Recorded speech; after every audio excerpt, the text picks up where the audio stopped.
సంవత్సరాల తరబడి ఎన్ని మందులు వాడినా మీ మోకాల నొప్పులు తగ్గట్లేదా? ప్రాణ పెయిన్ క్లినిక్ లో అత్యాధునిక చికిత్స.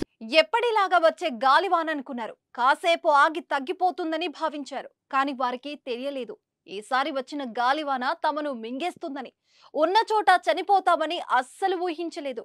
రెమాల్ తుఫాన్ తెలంగాణలో తీవ్ర విషాదాన్ని మిగిల్చింది.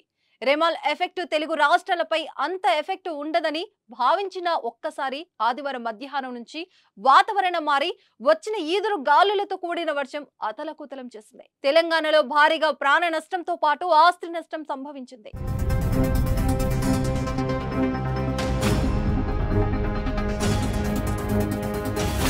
వర్ష బీభత్సానికి వేర్వేరు ప్రమాదాల్లో 14 మంది మృత్యువాత పడగా చాలా మంది గాయాల పాలయ్యారు. ఒక్క నాగర్ కర్నూలు జిల్లాలోనే 8 మంది మృతి చెందారు.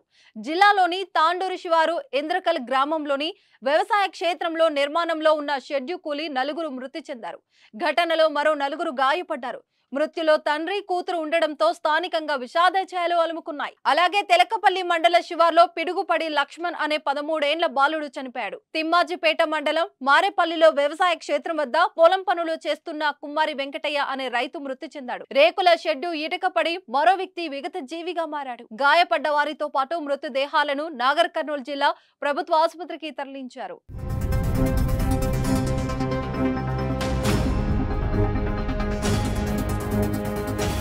సిద్దిపేట జిల్లా ములుగు మండలం క్షీరసాగర్ గ్రామంలో కోళ్ల ఫామ్ గోడ కూలి 2 మృతి చెందారు. మరో 4కి గాయాలయ్యాయి. మేడ్చల్ జిల్లా కీసర మండలంలో చెట్టు విరిగి బైక్ పై పడడంతో ఒకరు అక్కడికక్కడే మృతి చెందగా ఆసుపత్రిలో చికిత్స పొందుతూ మరొకరు చనిపోయారు.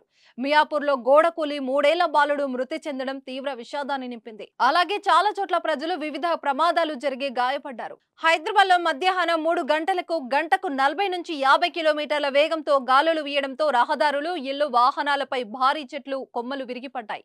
బహుళ అంతస్తులపై ఏర్పాటు చేసిన పలు హోర్డింగ్లు, సెల్వర్లు పడిపోయాయి. ఇళ్లపై రేకులు ఎగిరిపోయాయి.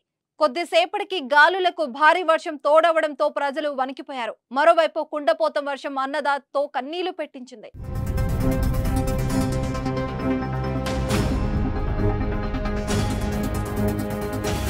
సుమన్ టీవీలో మీ పర్సనల్ అండ్ బిజినెస్ ప్రమోషన్స్ కోసం కింది నెంబర్కి కాంటాక్ట్ చేయండి.